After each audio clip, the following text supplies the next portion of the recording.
시카고 윈TV 미주 한뉴스입니다. 헤지펀드를 운영하는 켄 그리핀 억만장자 비즈니스맨이 시타달 회사를 플로리다로 이전하기 전 시카고 지역 자선단체에 1억 3천만 달러를 기부하고 떠납니다. 그는 투자회사 본사를 시카고에서 마이애미로 옮긴다고 발표한 바 있습니다. 시카고에 소재한 40여 개의 자선단체들에 지난달 이런 기금이 전달된 것으로 알려졌습니다. 시카고 대학교에 3천만 달러, 노스웨스턴 메디슨에 2,500만 달러, 필드 뮤지엄에 2천만 달러, 그리고 산업과학박물관과 폴스 프레스비테리안 교회 등에 1,000만 달러 등을 기부했습니다. 자선단체에 엄청난 기여를 해온 켄 그리핀 펀드 매니저가 시카고를 떠나면서 이 같은 억만장자의 자선 행위는 어느 누구도 따라하지 못할 것이라는 우려 섞인 목소리가 들려오고 있습니다. 시카고시나 일리노이 주정부 입장에서 세금 수입이 현저히 줄어들고 여타 기부금과 연관된 시카고 소재 자선단체들의 향후 재정 문제들이 또 다른 골칫거리를 던져줄 것이라는 암울한 전망이 대두되고 있습니다. 한인타운의 이민 1세들은 이미 7, 80세를 훌쩍 넘기고 있습니다. 그러다 보니 한인 2세들이 3, 40대에 이르고 있습니다. 이른바 MZ세대입니다. 물론 이미 50대에 접어든 한인 2세들도 덜어 있습니다. 1980년대부터 2000년대 초반 태어난 밀레니엄 세대와 그 이후에 태어난 Z세대를 아울러 부르는 말이 MZ세대입니다. 그런데 이들의 결혼에 대한 가치관이 한인 1세들과는 현저히 다르게 바뀌고 있는 것으로 나타났습니다. 한마디로 이들은 결혼은 해도 안 해도 별 상관이 없다는 것입니다. 한국의 보건사회연구원의 보고서에 따르면 결혼에 대한 태도 조사에서 반드시 해야 한다 하는 편이 좋다 등 긍정적인 대답이 있고 해도 좋고 하지 않아도 좋다, 하지 않는 게 낫다, 모르겠다 등 부정적인 답변이 있습니다. 대체적으로 남성은 여성보다 긍정적인 입장이 두드러지는 것으로 나타났습니다. 반대로 여성은 결혼에 대해 부정적인 퍼센티지가 남성에 비해 상당히 높은 것으로 보입니다. 한국의 MZ세대 이야기가 이곳 이민 생활 속의 한인 2세들의 삶과 큰 차이가 없는 것으로 보입니다. 미국에서 태어나 연방정부 공무원으로 일하는 최모 씨는 30대 말에 접어들었습니다. 그는 결혼의 필요성을 크게 느끼지 않는다. 혼자 사는 것에 익숙해져 있다고 말했습니다. 결혼 상대자로 꼽을 만한 사람도 아직 없다는 응답입니다. 시카고 공립학교 교사로 20대 중반을 넘어선 윤모 씨는 여성으로서 능력 개발을 위해 일하면서 보다 나은 기회를 꾸준히 찾으려는데도 시간이 모자랄 정도라며 결혼에 대해 아직 생각해 본 적이 없다라고 덧붙였습니다. 결혼에 대한 가치관이 부모 세대에 비해서는 상당히 유연하며 급히 서두르지 않아 보인다는 게 전문가의 지적입니다. 이러다 보니 2세들의 자식에 대한 가치관도 없어도 무방이라는 의견이 상당수에 이릅니다. 서버브에 사는 한인 단체장의 경우 남매가 3, 40대이면서 전문직에 종사하고 있지만 결혼 이야기는 꺼내지도 못하고 귀뜸했습니다. 만약 말을 꺼내기라도 하면 왜 참견이냐는 핀잔을 듣기 일쑤이기 때문이라고 합니다. 예전에는 답답한 부모가 중매를 통해서라도 지인들의 자녀를 서로 소개받는 자리를 만들기도 했지만 요즘엔 그것도 여의치 않습니다. 이른바 40, 50대에 이른 한인 2세 중에서도 혼자 애완동물을 키우며 독신을 고집하는 케이스는 주변에 흔한 이야기가 됐습니다. 이민 세대가 바뀌면서 삶의 가치관 또한 뒤집어지는 시대에 접어든 것이 분명합니다.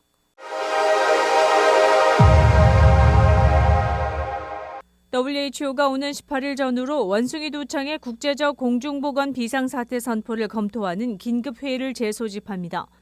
테드로스 WHO 사무총장은 브리핑에서 바이러스 확산 우려가 지속되고 있어 중순 이후 공중보건 비상사태 지정 여부를 결정하기 위한 긴급위원회 회의를 다시 소집할 계획이라고 밝혔습니다.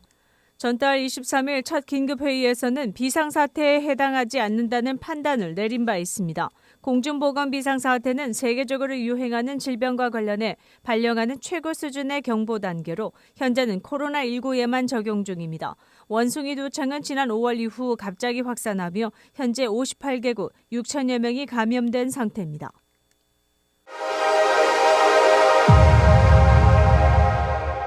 국제통화기금 총재는 경기 침체 후 일시적 반등이 나타났다 다시 침체가 나타나는 현상인 이른바 더블딥에 빠질 수 있다는 전망을 내놨습니다.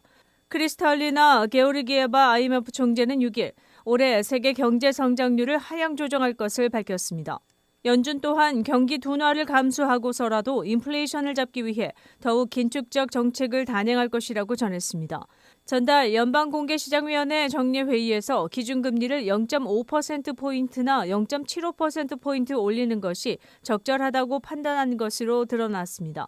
IMF 총재는 세계 경제가 중대하게 암울 속에 빠지고 있다면서 올해나 내년 40여 년 만에 처음으로 더블딥에 빠질 가능성을 공개적으로 경고하고 나섰습니다. 또 연준이 예고한 대로 2달 연속 0.75%포인트 금리 인상으로 자이언트 스텝을 단행하면 1.5에서 1.75%인 미 기준금리는 2.2에서 2.5%가 됩니다.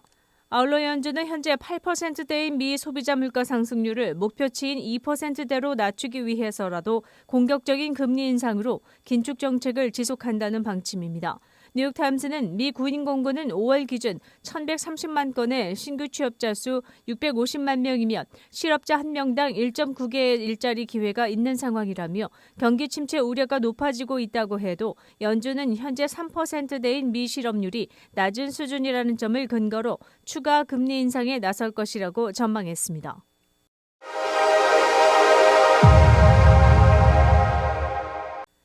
지난 2년간 동면에 들어갔던 테이스트 오브 시카고 음식 축제가 8일부터 사흘간 열립니다. 8일 오전 11시부터 시카고 다운타운 그랜트파크에서 이벤트가 시작되며 입장은 무료입니다. 예전에는 음식을 사기 위해 티켓을 구매해야 했지만 올해는 현금과 크레딧 카드를 사용할 수 있습니다. 음식 부스에는 타코, 치즈케이크, 푸드트럭, 시카고 핫도그, 타이푸드 등이 선보이며 맥주, 와인, 칵테일 텐트 등도 설치됩니다. 이벤트 중에는 시카고 서머 댄스의 무료 댄스 레슨과 다양한 콘서트 행사가 포함되어 있습니다. 행사는 8일부터 10일까지이며 오전 11시부터 밤 9시까지 오픈합니다.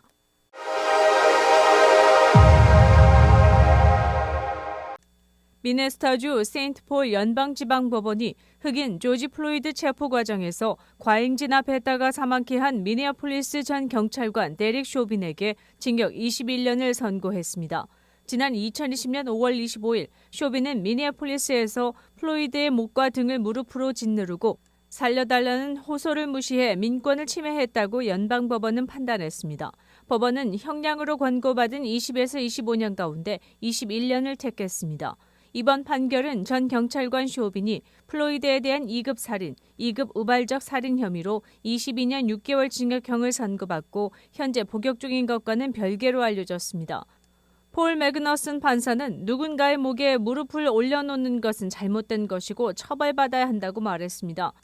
이런 형량은 종신형을 막기 위해 유죄를 인정해서 검찰과 조건부 감형을 받는 플리바겐을 한 결과입니다. 쇼빈과 함께 플로이드 체포 현장에 출동했던 토마스 레인, 알렉산더 쿵, 그리고 투 타우 등 전직 경찰관 3명도 지난 2월 유죄 판결을 받은 바 있습니다.